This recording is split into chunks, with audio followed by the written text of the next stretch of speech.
Sahabat Kristiani di mana saja berada, kembali lagi bersama saya Yohanes Bosco Gani. Ya, mari kita belajar dan katekese bersama. Yang menjadi pertanyaan reflektif atau pertanyaan mendasar dari diskusi ini, yang pertama, apa itu sakramen? Yang kedua, apa makna sakramen bagi kita sebagai umat Kristiani? Mari kita diskusi bersama. Sahabat-sahabat Kristiani yang saya kasih, kata sakramen itu sendiri secara etimologi berasal dari bahasa Yunani, yaitu mysterion, yang artinya perayaan suci. Kemudian diterjemahkan ke dalam bahasa Latin, yaitu sacramentum, yang artinya apa yang menguduskan, apa yang dengannya orang menguduskan. Kalau demikian, apa arti sakramen itu? Sakramen adalah tanda dan sarana kasih Kristus yang memberikan rahmat yang diwujudkan dalam materia, dan forma atau kata. Sakramen sebagai pertemuan Allah yang memberikan rahmat dan manusia yang menanggapinya dengan iman. Mari kita lihat satu persatu. Yang pertama adalah sakramen baptis. Dalam Injil Matius bab 28 ayat 19 dikatakan, "Karena itu pergilah, jadikanlah semua bangsa muridku, dan baptislah mereka dalam nama Bapa dan Anak dan Roh Kudus." Kemudian dalam Kisah Para Rasul bab 2 ayat 38, jawab Petrus kepada mereka, "Bertobatlah dan hendaklah kamu masing-masing memberi dirimu dibaptis dalam nama Yesus Kristus untuk pengampunan dosamu, maka kamu akan menerima karunia Roh Kudus." Materi utama dari sakramen baptis ini yaitu air. Formanya, aku membaptis engkau dalam nama Bapa dan Putra dan Roh Kudus. Siapakah yang memberikan sakramen ini? Yaitu uskup dan imam. Bisa diberikan oleh awam, tapi dalam kondisi darurat. Makna sakramen baptis itu bagi kita, yang pertama, penghapusan dosa. Yang kedua, ambil bagian dalam imamat Kristus. Dan yang ketiga, anugerah Roh Kudus. Dan yang keempat, menjadi anggota gereja secara penuh. Yang kedua, kita akan melihat sakramen Ekaristi. Dalam Injil Matius bab 26 ayat 26 sampai 28, "Dan ketika mereka sedang makan, Yesus mengambil roti, mengucap berkat, memecah-mecahkannya, lalu memberikannya kepada murid-muridnya dan berkata, 'Ambillah, makanlah, inilah tubuhku.' Sesudah itu ia mengambil cawan, mengucap syukur, lalu memberikannya kepada mereka dan berkata, 'Minumlah kamu semua dari cawan ini, sebab inilah darahku, darah perjanjian yang ditumpahkan bagi banyak orang untuk pengampunan dosa.'" Sakramen Ekaristi, materinya roti dan anggur.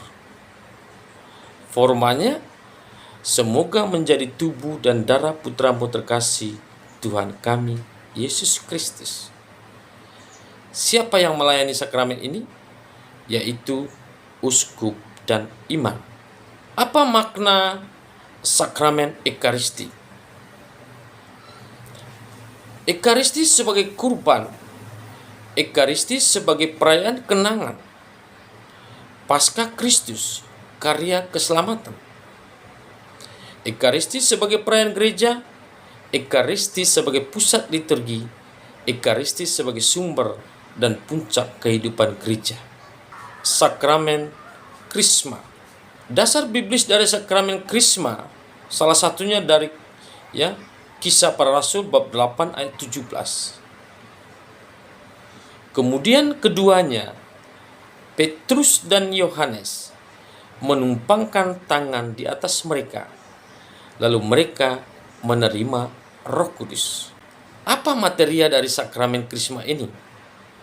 Yaitu minyak Krisma. Formanya, terimalah tanda karunia Roh Kudus. Siapa yang melayani sakramen ini? Uskup, imam, telah mendapat otoritas dari uskup. Makna sakramen Krisma yaitu pertama, pendewasaan iman, artinya mampu memikul tanggung jawab Kristiani. Yang kedua, perutusan, artinya mengemban tugas gereja, persekutuan ke dalam dan misioner.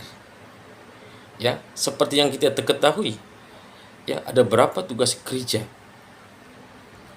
Dan yang berikut, kita menerima 7 karunia Roh Kudus. Sakramen pengakuan dosa. Salah satu dasar biblis dari sakramen pengakuan dosa ini adalah Injil Yohanes bab 20 ayat 23. Yesus menghembusi mereka dan berkata, "Terimalah Roh Kudus. Jikalau kamu mengampuni dosa orang, dosanya diampuni, dan jikalau kamu menyatakan dosanya tetap ada, dosanya tetap ada." Materi dari sakramen tobat ini yaitu tobat, pengakuan, dan denda. Apa formanya? Formanya yaitu, aku melepaskan engkau dari dosa-dosamu dalam nama Bapa dan Putra dan Roh Kudus. Siapakah pelayan sakramen ini? Yaitu uskup dan imam. Apa makna sakramen tobat itu bagi kita? Pendamaian dengan Allah, sesama, atau gereja, diri sendiri, dan seluruh ciptaan. Dan yang kedua adalah kita mendapat rahmat pengampunan. Yang berikut kita lihat secara singkat sakramen imamat. Dasar biblis dari sakramen imamat ini, surat pertama Rasul Paulus kepada Timotius bab 4 ayat 14. Jangan lalai dalam mempergunakan karunia yang ada padamu, yang telah diberikan kepadamu oleh nubuat dan dengan penumpangan tangan sidang penatua. Apa materi sakramen ini? Yaitu penumpangan tangan. Formanya yaitu, ya Bapa yang Maha Kuasa, berikanlah kepada hamba-hambamu ini martabat imamat. Siapakah pelayannya? Yaitu uskup. Apa makna sakramen imamat? Yang pertama, dengan menerima sakramen imamat, seorang imam melanjutkan tugas Kristus. Yang pertama, imam mempersembahkan kurban. Yang kedua, nabi mewartakan sabda. Yang ketiga, raja menggembalakan umat. Yang kedua, dengan menerima sakramen imamat, seorang imam menerima rahmat khusus. Yang berikut, sakramen perkawinan. Dasar biblis dari sakramen perkawinan itu adalah surat Paulus kepada jemaat di Efesus bab 5 ayat 31 sampai 32. Sebab itu, laki-laki akan meninggalkan ayahnya dan ibunya dan bersatu dengan istrinya, sehingga keduanya itu menjadi satu daging. Apa materinya? Materinya mempelai laki-laki dan wanita.